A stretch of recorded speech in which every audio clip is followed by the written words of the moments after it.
আসসালামু আলাইকুম রহমতুল্লাহ বরকাত। আল্লাহ রব্বুল আলামিন আমাদের জন্য একটি কিতাব দিয়েছে, মহাবিশ্বের মহাগ্রন্থ আল কোরআনুল কারীম, যেটির মধ্যে সব কিছু আছে। একটা মানুষের ইহকাল এবং পরকালে যা কিছুর প্রয়োজন আল্লাহ তাআলা সব কিছুকেই সেখানে দিয়েছেন। তবে পবিত্র কোরআনে 750টি বিজ্ঞানের আয়াত আল্লাহ তাআলা দিয়েছেন, যা সারা বিশ্বকে অবাক করেছে। সারা বিশ্বের যত বিজ্ঞানীরা রয়েছে তারা সেগুলো দেখে দেখে, সেগুলো পড়ে পড়ে তারা অনেকে ইসলাম ধর্ম গ্রহণ করেছেন। তাদের মধ্যে অন্যতম হচ্ছে ডক্টর মরিস বুখারী।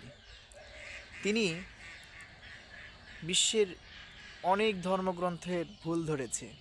ভুল ধরার পরে একবারে শেষ পর্যায়ে তিনি পবিত্র কোরআনুল কারীমের ভুল ধরার চেষ্টা করেছে, এবং তিনি কোরআনের ভুল ধরার জন্য পবিত্র কোরআন অনেক সুন্দর করে শিখেছে, গ্রামাটিক্যাল সহকারে শিখেছে কোরআনের ভুল ধরবে।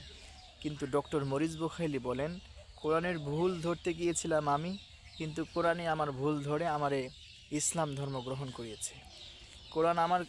কোরআন আমাকে ভুল ধরিয়ে, আমার জীবনের ভুল ধরিয়ে রবের দরবারে সেজদাই লোটাতে সাহায্য করেছে। এই কোরআন এমন একটা কিতাব, যারাই কোরআনের ভুল ধরতেও এসেছে তারাই ইসলামের পথে এসেছে, তারা তাদের রবকে চিনেছে। তো ডক্টর মরিস বুখারী ইসলাম ধর্ম গ্রহণ করার পরে তিনি একটা বই লিখেছিলেন, the Bible, the Quran and science. এই বই সারা বিশ্বকে অবাক করেছে।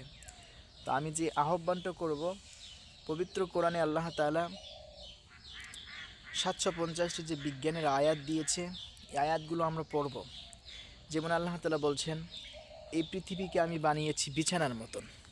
আল্লাহ তাআলা বলছেন, এই পৃথিবীকে আমি বানিয়েছি বিছানার মতন, এবং পাহাড়গুলোকে আমি পেরাক হিসেবে মেরেছি। এরপর আল্লাহ তাআলা এই যে পাহাড়গুলো যে পেরাক, সাধারণত আমরা যখন আমাদের বাড়িতে যখন নোয়া পেরাক এগুলো যখন দেওয়ালে অথবা যে কোনো জায়গায় বসাই, ভিতরটাই কিন্তু বেশি থাকে, মাথা একটু দেখা যায়। তো ওই সিস্টেম আল্লাহ তাআলা পাহাড়গুলোকে পেরাক হিসেবে মেরে দিয়েছেন। এরপরে জামিনটাকে আল্লাহ তাআলা বিছানা বানিয়েছেন। এরপর আল্লাহ তাআলা বলছেন, পৃথিবীর আকাশ এবং জমিন একত্রিত ছিল, মহা একটা বিস্ফোরণ হয়েছে। এর নাম বর্তমান বিজ্ঞান দিয়েছে বিগ ব্যাং থিওরি। তো বিগ ব্যাং থিওরি নাম দিয়েছে। এরপরে আল্লাহ রাব্বুল আলামিন পবিত্র কোরআনুল কারীমে বলছে যে লোনা পানি এবং মিঠা পানির কথা বলেছে। দুই সমুদ্র একত্রিত হয়ে আছে, কিন্তু কোনোটার সাথে কোনোটা মিশতেছে না। বিজ্ঞান এগুলো সবই আজকে